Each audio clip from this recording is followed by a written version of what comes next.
본문을 자세히 뜯어보면 재미있는 상황을 좀 엿볼 수 있습니다. 예수님과 제자들의 상황을 이렇게 표현하면서 본문은 시작해요. 1장 상반절 같이 읽어보겠습니다. 시작. 그동안에 물이 수만 명이 모여 서로 밟힐 만큼 되었더니 예수께서 먼저 제자들에게 말씀하여 이르시되. 여기서 그동안에 라고 얘기하죠. 그동안이라고 하는 건 뭐냐면 예수님이 말씀하시는 동안에 사람들이 계속 모여들었다는 얘기예요. 그러니까 대략 11장 29절에 무리들과 이야기하기를 시작하시는데, 그때부터 수많은 사람들이 한꺼번에 모인 게 아니라 그 몇 무리들과 이야기하고 있는 중에 예수님의 이야기, 또 바리새인과의 논쟁, 여러 가지의 이야기들이 소문이 퍼지면서 사람들이 예수님의 이야기를 듣고 싶은 마음에 계속 몰려드는 거죠. 얼마나 많이 모였는지 수만의 사람이 모여 서로 밟힐 만큼 되었다, 이렇게 얘기합니다. 여기서 수만이라고 하는 건 이렇게 숫자를 셌더니 만 명이 넘었다는 걸 얘기하는 건 아니고요. 아마도 정말 많은 사람들이 모였다는 이제 관용적인 표현인 거죠. 근데 어느 정도로 모였냐면 모여서 서로 막 밀치고 밀리고 막 밟힐 만큼 이렇게 팍팍하게 사람들이 모였다는 걸 의미합니다. 그런데 이런 모임이 특별하게 지금 일어난 것이 아니라 예수님이 가르치실 때마다 빈번하게 일어나는 일이라는 걸 원문에는 표현하고 있어요. 정관사를 붙이거든요. 그러면은 이제 특별한 이벤트로 지금 한번 일어난 사건이 아니라 계속 예수님이 말씀하실 때마다 의뢰이 사람들이 그 예수님 말씀을 듣기 위해 몰려들었다, 예수님을 보기 위해 몰려들었다는 걸 알게 돼요. 이렇게 수많은 사람들이 모여 예수님의 말씀을 듣고자 하는데, 근데 오늘 예수님이 누구한테 얘기를 하는지 보세요. 먼저 제자들에게 말씀하시다, 이렇게 얘기해요. 먼저 제자들에게 얘기합니다. 많은 무리에게 둘러싸여 있지만 말씀하시는 대상은 누구냐면 우선적으로 그의 제자들인 거예요. 그 사람들한테 얘기해요. 여러분, 농구 경기를 보신 적이 있습니까? 농구 경기는 다른 것과 다르게 중간중간에 감독이 작전 타임을 걸어요. 작전 타임을 거는데, 그러면 수많은 그 관중들이 막 빽빽하게 있고, 그리고 카메라가 와서 막 들이대요. 그러면 관객 있고 TV에서 감독이 하는 얘기 다 들려요. 너 이렇게 하고 저렇게 하고 막 이런 얘기 다 들립니다. 그렇지만 그 이야기를 하고 듣는 대상은 선수인 거죠. 그렇죠? 이처럼 그 예수님이 계신 자리에 빡빡하게 사람들이 몰린 거예요. 그러니까 지금 사람들 몰려있고 제자들만 이렇게 따로 있는 상황이 아니라 제자들이 있고 사람들이 있는 거죠. 그러면 제자들에게 이야기했다 할지라도 그 옆에 막 빡빡하게 붙어있는 사람들은 예수님의 이야기를 들을 수 있는, 가까이 엿들을 수 있는 상황이었다는 걸 얘기합니다. 그렇지만 주님이 이 말씀을 하고 있는 대상은 누구예요? 제자들이에요. 수많은 사람이 있지만 이 말씀은 제자에게 하는 겁니다. 이거는 무리들이 갖고 있는 영적 상태를 나타내고 있다고 볼 수 있어요. 여러분, 예수님은 사람들이 이렇게 많이 모여 있는데 왜 제자들한테만 얘기하고 있을까요? 대부분 성경에서 무리라고 표현되는 사람들은 예수님을 그 자체로 받아들인 사람을 얘기하는 게 아닙니다. 그러니까 예수님을 통해서 자기가 원하는 욕망이 있거나 배고픔이 있거나 그 무언가를 얻어내려고 하는 사람들이 모일 때 그 사람들을 무리라고 표현을 지어요. 그러니까 제자와 무리는 구별이 되는 거죠. 지금 예수님이 누구한테 얘기를 하는 겁니까? 제자들에게 얘기하는 거예요. 왜요? 이 말씀은 제자가 들어야 되는 얘기이기 때문에 그렇습니다. 옆에 있는 사람이 들을 수 있습니다. 그런데 이 사람들은 이 얘기에 별 관심이 없어요. 이 이야기를 들어도 그들은 관심에 두지 않기 때문에 제자들에게 이야기한다라고 말합니다. 따라서 오늘 말씀은 모두에게 들리는 이야기예요. 하지만 예수님을 마음으로 진심으로 따르는 자들에게는 정말 중요한 메시지가 될 것이고, 아직 완전히 믿지 못한다 할지라도, 엿듣는 자라 할지라도, 그렇더라도 내가 정말 저 예수를 한번 알아봐야 되겠다, 저 예수를 한번 믿어봐야겠다, 내가 뭔지는 다 모르지만 그가 하는 이야기가 무엇인지 정말 궁금하다라고 하며 마음을 열고 듣는 자들에게는 제자들에게 들려지듯 그 메시지가 온전하게 들려질 줄로 믿습니다. 여러분, 이 시간 여러분에게 들리는 이 말씀이 여러분 마음에 닿기를 원합니다. 여러분 안에는, 우리 안에는 예수님을 진짜 막 믿는 사람도 있을 것이고, 아직 막 긴가민가한 사람도 있을 것이고, 다 여러 사람들이 있잖아요.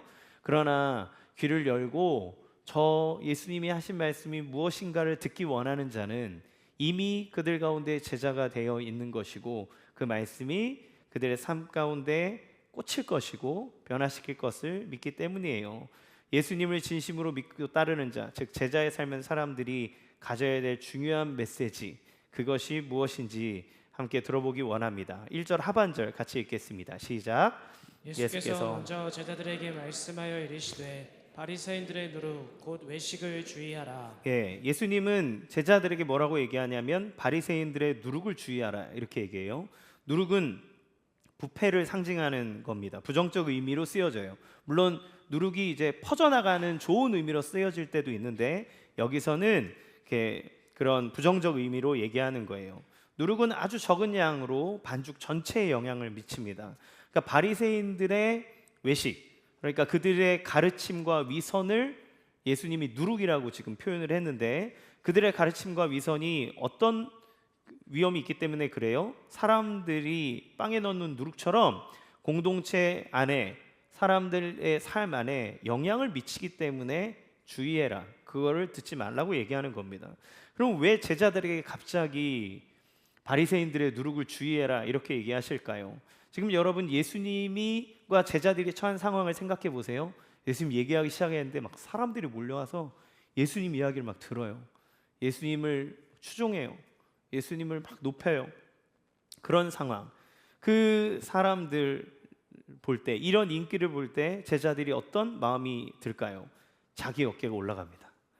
제가 모시고 제가 따르는 리더가 유명해지잖아요. 옆에 있는 그 추종자들은 덩달아 어깨가 막 올라갑니다. 왜냐하면 내가 그를 따르기 때문에 나도 그와 같은 마음을 갖게 되는 거예요. 이런 상황은 예수님을 따르는 제자들에게는 유혹이야 시험이 됩니다. 왜 그렇습니까? 예수님의 길은 이것과 다르기 때문에 그래요. 예수님은 그 인기를 얻기 위해서 오신 분이 아니기 때문에 그렇습니다. 그러니까 이 사람들이 막 몰려드는 것 때문에 제자들의 어깨가 올라가고 교만해지고 그 인기에 편승해서 자기의 무언가를 막 드러내려 한다면 그건 예수님을 따라가는 길이 아니라는 거예요. 이렇게 예수님을 추종하는 사람들이 많아져서 내다 보면 제자들이 어떻게 되겠어요? 예수님, 아직 나는 예수님의 가르침을 다 따르지도 못하고 그걸 지키지도 못하는 연약함임에도 불구하고 난 예수님 제자인데 쟤네는 무리고, 그러면 자기가 더 우월하다라고 하는 그런 잘못된 교만함에 빠지게 되겠죠. 그러면 자기도 모르게 위선적인 삶을 살아갈 수밖에 없게 됩니다. 있는 것처럼, 아는 것처럼, 무언가 더 되는 것처럼 사람들에게 자신의 현재 갖고 있는 영적 상태, 수준, 이걸 생각하는 게 아니라 그냥 예수님의 인기 때문에 덩달아 자기도 대단한 존재처럼 여길 수 있게 되는 거죠. 그런 대표적인 사람이 누군가예요? 바리새인인 거예요. 이 사람들은 겉으로는 율법을 사랑하고 하나님 사랑하고 영적인 것을 말하는 것처럼 보이지만 실상은 하나님을 제대로 믿지도 않았습니다. 그러니까 하나님이신 예수님이 봤을 때 알아보지 못하죠. 예수님 말씀을 들으면서 찔림을 받기보다 공격하려고 하죠. 영적인 것에 관심이 있는 것처럼 얘기하지만 사실 관심이 없어요. 이 사람들의 관심은 오직 자기들의 기득권, 권력, 돈입니다. 존경, 인정, 그것이 이 사람들이 원하는 거예요. 실질적으로 하나님을 사랑하지 않는다는 겁니다. 하나님 나라를 목 놓아 이야기하면서도 세상에 집착하며 살아가는 부류가 바로 바리새인이었기 때문에 그래요. 그런데 이거는 우리 누구나가 가질 수 있는 시험이죠. 예수님은 이걸 주의하라고 얘기합니다. 그러니까 여러분, 이 외식이라고 하는 것, 위선의 문제는 우리의 신앙을 병들게 하는데 아주 큰 요소라고 생각할 수 있어요. 왜요? 외식이라는 말은 가면을 쓰고 연기하다라고 하는 의미를 갖고 있습니다. 그러니까 자신이 그렇지가 않은데 그 가면을 쓰고 연기하다 보면 마치 내가 괜찮은 사람인 것처럼 착각하게 돼요. 여러분 바른 말로 다른 사람을 막 지적질하잖아요. 그러면 어떤 일이 일어나는 줄 아십니까? 내가 그런 사람이 아닌데 자기를 그런 도덕적인 사람으로 높여 생각하게 돼요. 착각하는 거죠. 내가 말하는 것 때문에. 여기 있는 목사가 이 착각하기 제일 좋은 사람입니다. 저는 여러분에게 계속 말씀 전하잖아요. 그러면 제가 이 말씀을 여러분에게 선포하는 것 때문에 내가 마치 그런 사람인 것처럼 착각하는 경우가 있죠. 그런 것을 주의해야 된다는 거예요. 제가 그 하나님 말씀을 전하지만 저는 저 개인적으로 하나님 앞에, 말씀 앞에 서서 저를 점검하고 하나님 앞에 올바로 서도록 계속 나 자신을 드리는 일을 해야 하는 거죠. 이 외식의 문제는 자기가 가면을 쓰다 보면 남도 속이지만 나도 속이는 거예요. 나도 나 자신을 속여서 마치 내가 영적으로 대단한 사람인 것처럼, 내가 높임을 받은 사람인 것처럼, 다른 사람을 판단해도 되는 사람인 것처럼 나 자신을 그렇게 만드는 거죠. 그래서 그렇지만 여기서 한 가지 오해하지 말아야 될 게 있습니다. 뭐예요? 우리가 아직 믿음이 연약하기 때문에, 믿음이 연약하잖아요. 믿음이 연약하기 때문에 더 알아가기 위해서 열심을 내고 또 무언가를 배우고 섬기고 하는 것을 위선이라고 말하지 않습니다. 그건 외식이 아니에요. 그거는 우리의 부족함이 드러나는 문제가 점점 성숙해져가는 과정 안에 있는 거지, 그것을 외식이라고 말하지 않습니다. 예수님이 얘기하시는 것은 자기 자신을 다 숨겨가면서 거룩한 척하는 것들을 얘기하는 거예요. 그러면 이 위선자들이 당면하게 될 문제는 무엇입니까? 2절 3절 같이 읽어보겠습니다. 시작. 감추인 것이 드러나지 않을 것이 없고 숨긴 것이 알려지지 않을 것이 없나니 이러므로 너희가 어두운 데서 말한 모든 것이 광명한 데서 들리고 너희가 골방에서 귀에 대고 말한 것이 지붕 위에서 전파되리라. 예, 이 위선자들에게 드러날 문제가 뭐냐면 이게 다 드러날 때가 있다는 거예요. 다 드러날 때가. 누가? 하나님이 그걸 드러낸다는 겁니다. 이 동사를 쓸 때 미래형 수동태 동사를 써요. 그러니까 내가 까발리는 게 아니라 까발려지는 거예요. 다 드러나게 되는 때. 근데 미래의 어느 시점을 얘기하는 거죠. 지금 네가 열심히 숨기고 있냐? 다 드러날 때가 있다. 그래요. 사실 지금도 바리새인들의 모습이 예수님이 오시니까 드러나 버렸잖아요. 거룩한 척했고 성경 되게 잘하는 것처럼 막 사람들 가르치고 그랬는데, 예수님이 오니까 얘네들 성경 제대로 알지도 못하고 하나님의 뜻이 무엇인지 알지 못하고 영적인 거 알지 못하고 자기의 미천이 다 드러났잖아요. 그렇죠? 하나님의 빛이 그리스도가 이 땅에 오셨을 때 바리새인이 갖고 있는 영적 가면들이 사람들한테 막 벗겨진 거예요. 또 대표적인 인물이 누굴까요? 가룟 유다를 생각해 볼 수 있습니다. 그는 예수님의 제자였죠. 그는 똑똑했던 것 같아요. 재정을 담당했었거든요. 그런데 마지막 때에, 마지막에 갔을 때 그의 정체가 드러나요. 돈 앞에서 그는 예수를 팔아먹습니다. 자기의 정치적 야망과 예수님의 생각이 다르다는 걸 알고 예수님을 은 30에 팔아먹어요. 그게 가룟 유다의 정체죠. 예수님의 제자인 것처럼 가면을 쓰고 있었지만 실상 그는 예수님을 한 번도 따라간 적이 없고 예수님의 가르침에 귀를 기울인 적이 없다는 걸 알게 돼요. 그때 드러나는 거죠. 그렇게 우리가 살아가면서 우리가 원치 않아도 우리의 거짓된 것들이 드러나는 때가 있다는 거예요. 그렇지만 여기서 더 궁극적으로 얘기하는 것은 무엇입니까? 하나님께서 모든 것을 심판할 그 심판의 때가 있다는 것을 얘기해 주는 거예요. 그러니까 이 세상에서 네가 아무리 잘 속이고 다 묻히고 죽었다 그래도 하나님 앞에서 드러나지 않을 것이 없다. 그러니까 너 혼자서 몰래 얘기하고 사람 아무도 없는 데서 네 속으로 말한 그것조차도 하나님이 다 드러내실 거다. 아무것, 지붕에서 다 떠벌리는 것처럼 그렇게 드러나게 될 것이라고, 궁극적으로 모든 게 드러날 것이라고 얘기하는 거죠. 따라서 예수님은 제자들에게 얘기합니다. 예수님을 따르는 사람은 종말의 때가 있다는 것을 믿고 그것을 생각하고 의식하며 살 줄 아는 사람이어야 한다는 거예요. 그래야 외식을 버리고 온전하게 예수님을 닮아가며 성장할 수 있다는 것을 말씀합니다.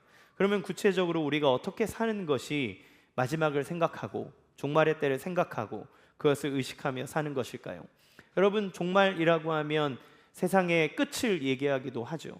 그리고 우리 개인의 종말이 있습니다. 영원히 사는 사람은 없어요. 우리 모두는 다 종말이 있어요. 근데 사람들은 착각하죠. 내가 영원히 살 것처럼, 나에게 죽음이라는 게 있지 않는 것처럼. 그러나 끝이 있어요. 끝이 있는 걸 아는 사람은 자기의 삶을 어떻게 살아가야 될지 올바르게 생각할 줄 안다는 겁니다. 자, 그러면 우리는 어떻게 이 마지막을 생각하며 살아가는 삶을 살 수 있습니까? 우리는 어떻게 그 인생의 길에서 위선을 갖지 않고 외식하지 않고 진실되게 예수님을 닮으며 살아갈 수 있을까요? 오늘 그 이야기를 해보려고 합니다. 첫 번째, 하나님을 경외하라는 겁니다. 12장 4절에서 5절 같이 읽겠습니다. 시작. 내가 내 친구 너희에게 말하노니 몸을 죽이고 그 후에는 능히 더 못하는 자들을 두려워하지 말라. 마땅히 두려워할 자를 내가 너희에게 보이리니 곧 죽인 후에 또한 지옥에 던져 넣는 권세 있는 그를 두려워하라. 내가 참으로 너희에게 이르노니 그를 두려워하라. 예수님은 분명히 얘기하세요. 너가 진짜 두려워해야 될 존재가 있다.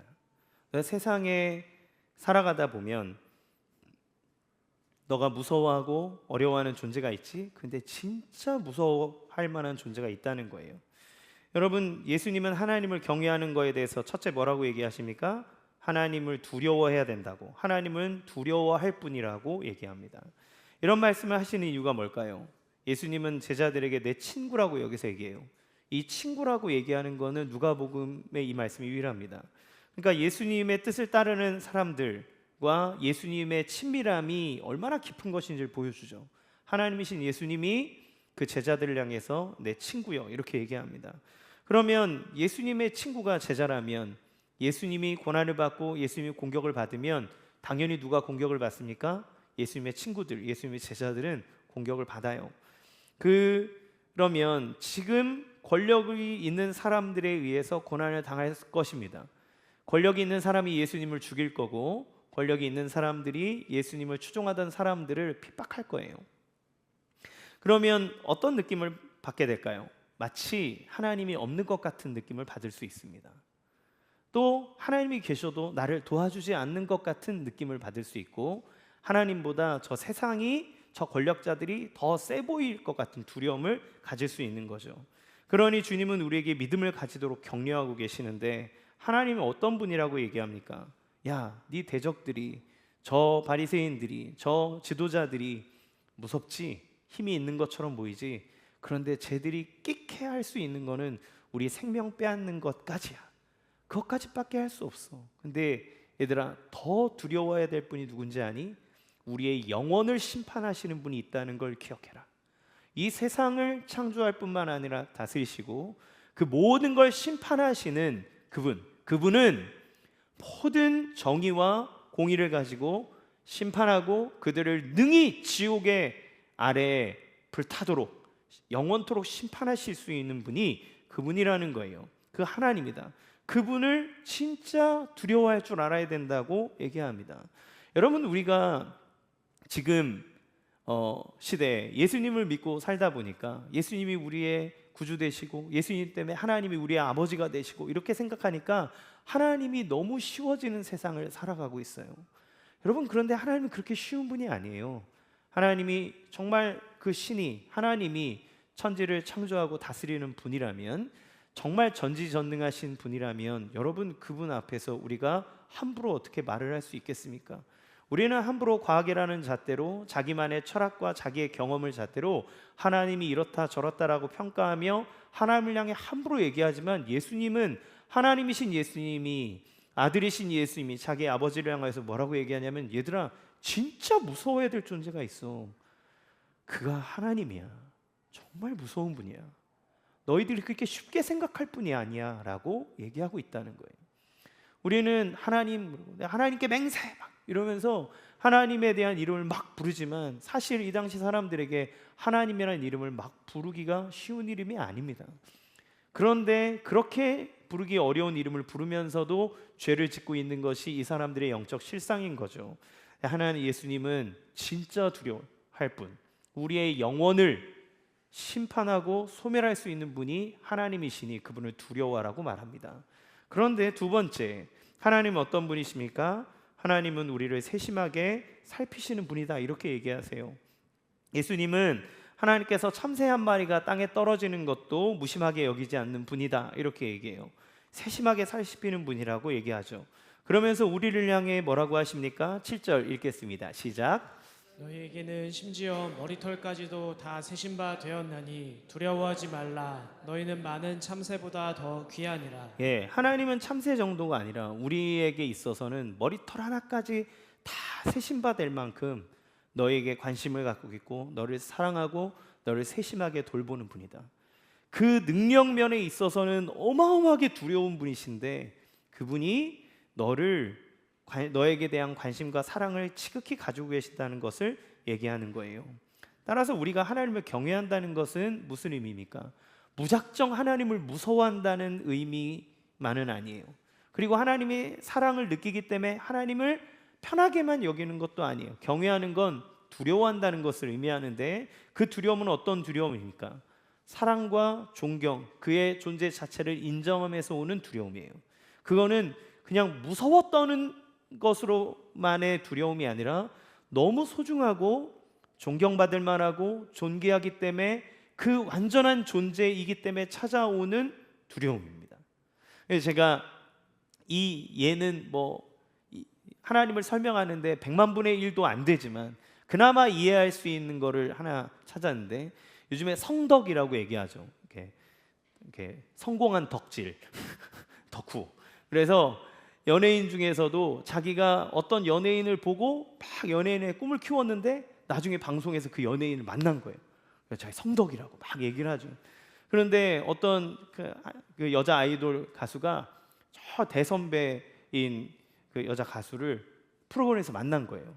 자기가 그 언니를 보고 막 가수의 꿈을 키웠는데 이렇게 만나게 돼서 너무 기쁘다고. 근데 옆자리에 앉았거든요.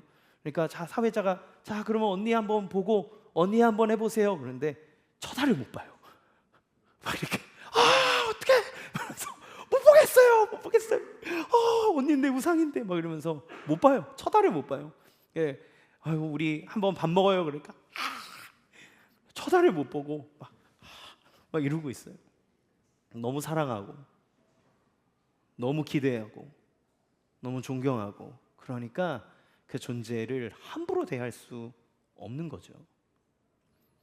여러분, 하나님은 사랑이 많고 하나님은 우리를 위해 모든 것 내어주시는 분이지만 그렇기 때문에 함부로 대할 분이 아니라는 거예요. 그런데 그 능력 많은 분이 우리를 사랑한다는 겁니다. 언제 알 수 있습니까? 그의 본질을 알면 우리가 그를 올바로 대할 수 있어요. 제가 주일학교 사역을 할 때 처음 초등부를 사역했는데, 그때 교사분들 신방을 다 한 적이 있습니다. 신방을 다 했는데, 여러분 주일학교 교사들이 공과 하고 하지만 대부분 주일학교 교사분들 청소하고 애들 스태프분들은 애들 밥 퍼주고 막 그거 했거든요. 그러면 거기에 막 남자 집사님들 와가지고 막 앞치마 두르고 와서 밥 퍼주고 막 그거 해요. 그리고 지나가다가 쓰레기 줍고 막 이런 거 합니다. 근데 애들이 선생님 막 놀리고 선생님 말 안 듣고 막 그것도 모르고 막 이래요. 애들이 엄청 무시해요 선생님. 예. 그런데 여러분, 제가 그 선생님들 직장 신방을 다 한 번씩 갔거든요. 직장 신방을 갔는데 한 분은 대학 교수님이시더라고요. 교수님이어서 다. 근데 그 선생님이 공과하는 동안 애들은 선생님 겁나 놀려요 막. 어느 분은 변호사셨어요.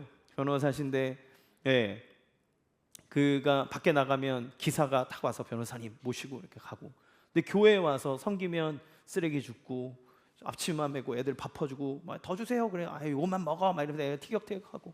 어느 분 대기업의 부장이시고, 어떤 분은 한 작은 음식점 식당을 하시는데, 제가 그분에게서도 가서 봤더니 자기 일을 막 열심히 해서 배달 나가고 땀 뻘뻘 흘리면서 하는데 사실 몇 마디 못 나눴어요.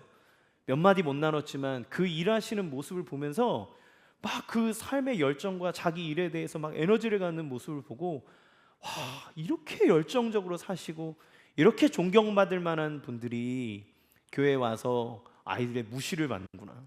아이들 우리 선생님에 대해서 어떻게 하는지 모르는구나. 그래서 제가 하루는 나서, 얘들아, 니네 선생님들 어떤 분인지 알아?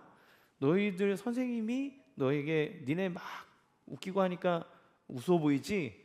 야, 니네 학원 가면 돈 내고 수업 듣지? 이 선생님들은 정말 열심히 일하셔서 너희들을 위해서 돈 쓰는 분이야.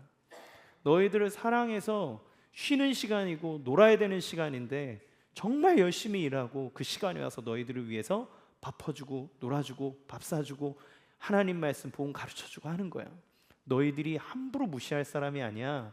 너희들 그 선생님들 일하는 곳, 또 가정에서 엄마로서 너희들을 키우고 이렇게 하는 것들 보면 너희들이 함부로 대할 수 없을걸? 제가 아이들에게 막 이야기해 줬어요. 그 아이들이 선생님을 다르게 보기 시작했어요.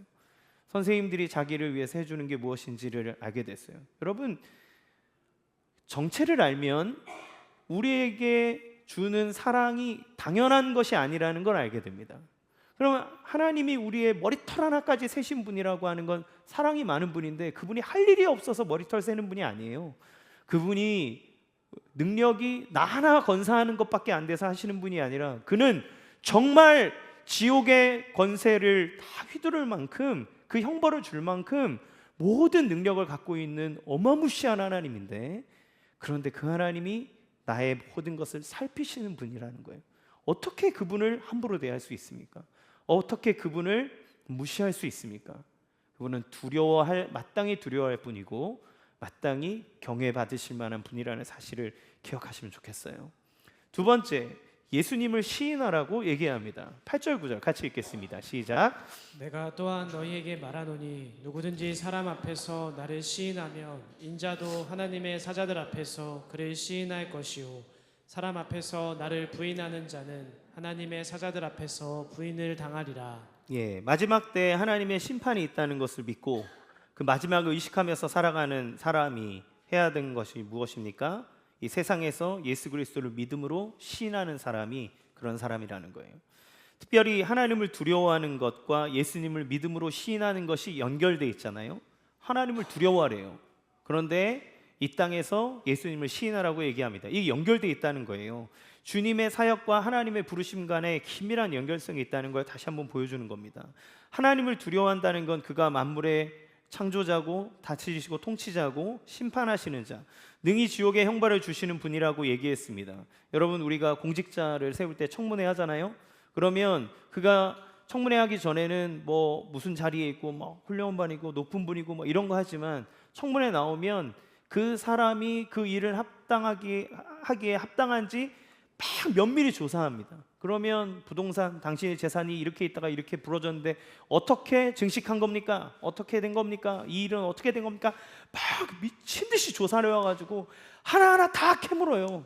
그러면 그 사람이 그 공직의 자리에 앉을 때까지 자기가 숨겨놨던 것들이 막 드러납니다.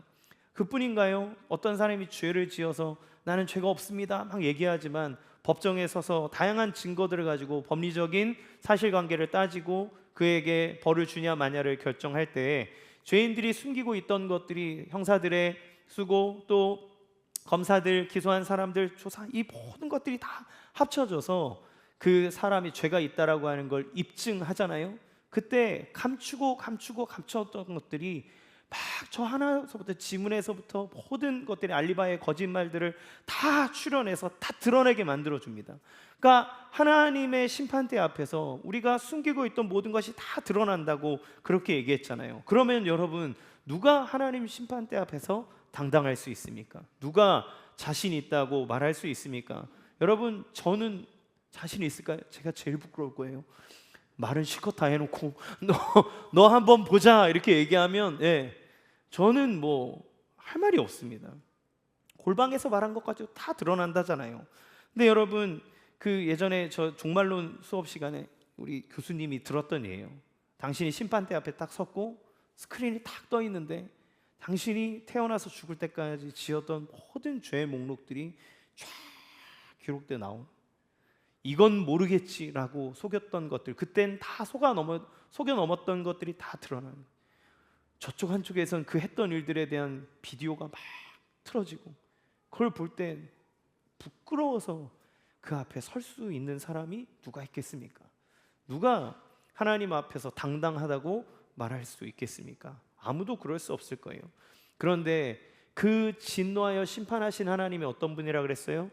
머리털까지 세시면서 우리를 세심히 살피는 분. 그분은 우리의 연약함을 아시는 거예요. 우리의 연약함을 아시기 때문에 우리를 위한 구원의 문을 열어놓으셨습니다. 무엇입니까? 예수님이 여기서 뭐라고 얘기해요? 자기를 인자라고 표현하죠. 인자를 시인하면, 인자를 부인하면, 이렇게 얘기해요. 인자가 뭡니까? 사람의 아들이라는 뜻이잖아요. 예수님은 어떤 분이십니까? 영원 전부터 하나님이셨고 하나님의 아들이에요. 그렇지만 그 자신을 스스로 사람의 아들이라고 낮춰 부릅니다. 무슨 말입니까? 우리는 원래 사람의 아들이고 사람의 딸이잖아요. 예수님이 우리와 동일한 형태의 모양으로 오셨다는 걸 얘기하는 거예요. 누구를 인정하라는 겁니까? 나의 죄를 씻기 위하여 사람의 모습으로 이 땅에 오셔서 우리의 죄를 다 짊어지고 십자가의 죽음으로써 우리를 당신의 보혈로 깨끗게 하신 그 인자 되신 예수님을 인정하라고, 시인하라고 말하는 거예요. 예수 그리스도가 우리의 죄를 짊어지고 십자가의 피를 흘려 우리의 죄값을 나와 동일한 인간의 모습으로 오셔서 다 해결하셨기 때문에 우리는 그 보좌 앞에 설 수 있는 겁니다. 그 보혈이 우리를 씻어냈으므로. 그래서 여러분의 그 죄의 목록들 있던 것들이 쫙 나열돼 감히 얼굴을 들 수 없어 숙이고 있는데 저 위에서 십자가의 형상이 뜨더니 빨간 보혈의 피가 그 죄의 목록을 다 덮어지면서 스크린의 모든 목록을 다 지워버리더니 이 사람은 죄의 값을 치렀으므로 하나님이 의인이라 칭하셨습니다 라는 이야기를 들을 때 우리가 그리스도 예수의 이름을 찬양하고 감사하지 않을 수 있겠습니까? 우리가 누가 내 인생이 잘 살아서 내가 하나님께 구원을 얻는다고 말할 수 있겠습니까? 그럴 수 없죠. 그러니까 우리가 하나님께서 우리의 그 허다한 죄를 다 지우기 위해서 보내신 분, 우리에게 구원의 문을, 그 죄의 문제를 해결하기 위해서 보내신 분이 예수 그리스도인 거예요. 그러면 그 예수 그리스도를 어떻게 해야 합니까? 성경은 이렇게 얘기합니다. 로마서 10장 9절에서 10절 시작. 내가 만일 내 입으로 예수를 주로 시인하며 또 하나님께서 그를 죽은 자 가운데서 살리신 것을 내 마음에 믿으면 구원을 받으리라. 사람이 마음으로 믿어 의에 이르고 입으로 시인하여 구원에 이르느니라. 예, 사람이 마음으로 믿어 의에 이르고 입으로 시인하여 구원을 얻는다. 자, 오늘 읽은 아까 본문을 잘 관찰해 보면 두 번 반복해서 대조하는을 이루는 구절이 있어요. 뭐예요? 사람 앞에서, 하나님의 사자 앞에서. 그러니까 우리가 사람 앞에서 예수님이 나의 구원자이시고 그분이 나의 죄를 씻으시는 참 구주이십니다라고 하는 걸 인정하고 시인하면 예수님도 하나님의 사자 앞에서 우리를 인정하고 시인해 주신다는 거고, 그렇지 않다면 우리가 예수님을 부인하면 예수님도 그 심판대 앞에서 우리를 부인하신다는 거예요. 그러니까 우리가 이 땅에 가지고 있는 예수님이 누구신지를 알고 예수님에 대해서 가지고 있는 태도와 예수님을 향한 우리의 고백이 그 영원한 생명을 결정짓는 아주 중요한 일이라는 걸 얘기하고 있는 거죠. 이 세상에서 시인하는 겁니다. 누구에게? 때로는 나를 해코지하고 나로 하여금 예수님 믿는 거를 방해하는 그 사람들 앞에서조차도 너가 예수를 구주라 시인해라는 거예요. 우리의 입술로 말하는 거죠. 그러면 예수님을 시인하는 것은 무엇입니까? 여기 로마서에 마음으로 믿고 입으로 시인하는 것, 이게 나눠요. 마음으로 믿는 것과 입으로 시인하는 것의 차이는 무엇입니까? 말하면 됩니까? 여러분, 입으로 시인한다는 건 믿음은 마음으로 이루어지는데 입으로 시인한다는 겉으로 드러난다는 걸 의미하죠. 그러니까 단지 말하는 것만 얘기하는 게 아니에요. 너의 삶이 구원받은 자로 합당하게 그리스도와 동행하며 살아가는가, 그것이 입으로 시인하는 겁니다. 말만 청산유수로 막 하면 되는 게 아니라 하나님의 뜻대로 살아가려고 하는 것. 어떤 사람은 이렇게 얘기해요. 예수님 믿으면 천국 간다며. 예수님 믿어서 천국은 따놓은 당상이니 아무렇게나 살아도 되고, 아니면 뭐 실컷 죄 짓다가 죽을 때 돼서 회개하면 되지 않아? 그러면 간단하게, 그러면 다 천국 가네? 그럴 수 없다는 거예요. 시인한다는 게 무슨 말입니까? 예수가 나의 구주십니다. 예수가 나의 주인이십니다. 그러면 그 하나님이 우리 안에서 우리의 인생을 이끌어가는데, 우리 예수 그리스도가 내 죄를 깨끗이 씻었는데 어떻게 내가 내 마음과 정성을 다해서 죄를 짓는 데에 합류할 수 있단 말입니까? 그럴 수 없다는 거죠. 그러니까 여러분, 은혜로 죄를 씻으셨기 때문에 우리가 죄가 아닌 주의 길을 걸어가는 것, 그게 진정한 구원의 길인 거예요. 진정한 하나님이시는 복음의 길이라는 걸 보여줍니다. 그러면 이 구원을 이루고 완성하기 위해 예수님께서 보내신 분이 누구세요? 그분이 성령님인 겁니다. 따라서 세 번째, 마지막 말세 때를 기억하며 예수님의 제자로 살아가는 사람은 성령님을 존중하는 거예요. 성령님을 존중하라고 얘기합니다. 10절 같이 읽어보겠습니다. 시작. 누구든지 말로 인자를 거역하면 사하심을 받으려니와 성령을 모독하는 자는 사하심을 받지 못하리라. 예, 종말의 길을 아는 사람은 성령을 사모하고 그분이 이끄시는 길을 걸어가는 선택을 해야 합니다. 여기서 예수님이 독특한 말을 하세요. 인자를 거역하는 것과 성령을 모독하는 것, 이게 두 개로 나누죠. 무슨 말입니까? 인자를 거역하는 거는 용서받을 수 있는데 성령을 모독하면 용서받을 수 없대요. 이 차이가 뭡니까? 예수님을 아직 거역하는 것, 그거는 아직 안 믿는 거예요. 이거는 뭐예요? 용서받을 길, 구원의 길이 아직 열려 있다는 말입니다. 대표적인 인물이 누굴까요? 바울입니다. 바울. 그가 사울이었을 때 사도행전 7장에 보면 사울이라는 청년 이름으로 나오죠. 그는 바리새인으로서 율법에 투철하고 아주 공격적인 사람이었고 하나님에 대해서, 율법에 대해서 열심히 있는 사람이었어요. 그는 예수를 싫어했습니다. 왜냐하면 예수님이 하나님의 아들이라고 하는 걸 용납할 수가 없었어요. 그래서 예수님을 믿는 사람들을 잡아 죽이는 일에 제일 앞장섰습니다. 그가 초대교회의 첫 집사 중에 하나였던, 7 집사 중에 하나였던 스데반이 복음을 증거하고 이야기를 나눌 때 사울이 가장 앞장서서 스데반을 죽이는 일에 앞장섰어요. 그것도 모자라서 대제사장에게 명을 받아서 예수님 믿는 사람을 잡아 죽이기 위해 그가 그 조서를 가지고 갑니다. 예수 믿는 사람 핍박하고 잡아 죽이러 가는 거예요. 근데 그때 다메섹 도상에서 예수님을 만나죠. 예수님을 만나고 그가 예수님을 나의 구주입니다, 내가 당신에게 나의 삶을 드립니다라고 고백함으로써 변화돼요.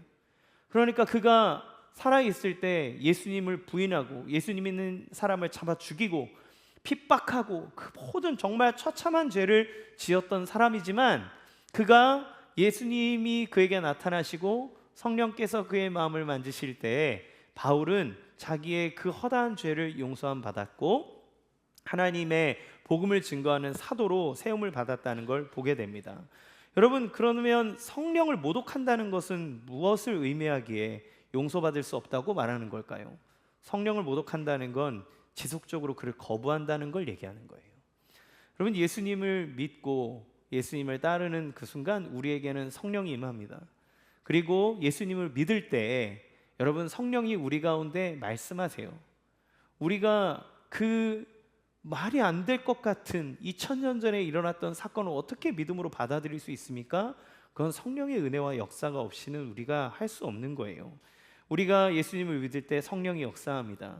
우리가 믿음을 갖고 살아가면 성령이 우리의 삶을 이끌어줍니다. 성령을 모독한다는 건 뭐예요? 성령이 우리의 삶을 진리로 이끌어가는데 그 말씀을 무시한다는 거예요. 그대로 가지 않는다는 거예요. 아까 제가 말씀드렸던 거, 예수님 믿으니까 오라 천국 가네, 그러면 나 이제 죄 짓고 살아도 되겠네, 이게 뭐예요? 성령을 모독하는 거예요.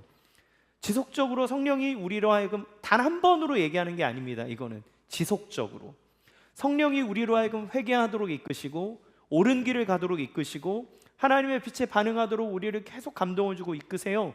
그런데 그 말씀을 무시하고 듣지 않고 그렇게 가면 어떻게 됩니까? 나중에 예수를 부인하며 죽을 수밖에 없어요. 용서함 받을 길을 잃어버리는 겁니다. 그러면 여러분, 성령님이 어떤 분이십니까? 여러분 함께 봅시다. 누가복음 12장 11절에서 12절 같이 읽겠습니다. 시작. 사람이 너희를 회당이나 위정자나 권세 있는 자 앞에 끌고 가거든 어떻게 무엇으로 대답하며 무엇으로 말할까 염려하지 말라. 마땅히 할 말은 성령이 곧 그때 너희에게 가르치시리라 하시니라. 여기서 보면 첫 번째, 성령은 우리가 위기의 상황에 놓였을 때 우리를 도와주는 분이라고 얘기해요. 그러니까 성령 어떤 분이에요? 우리를 도우시는 분입니다. 예수님은 성령을 보혜사라 그랬어요. 보혜사는 돕는 자라는 뜻이에요. 우리를 도우시는 분이 성령입니다. 믿음을 갖도록, 믿음을 지키도록, 위기 가운데 넘어가지 않도록 우리를 도와주시는 분이 성령이에요.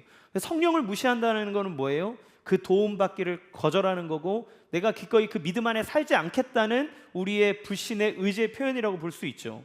둘째, 성령님은 그때마다 우리를 가르치시는 분이라고 얘기해요. 너희의 입에 무엇을 말할지 가르쳐 주실 거다. 그러니까 두려워하지 말라 그러죠.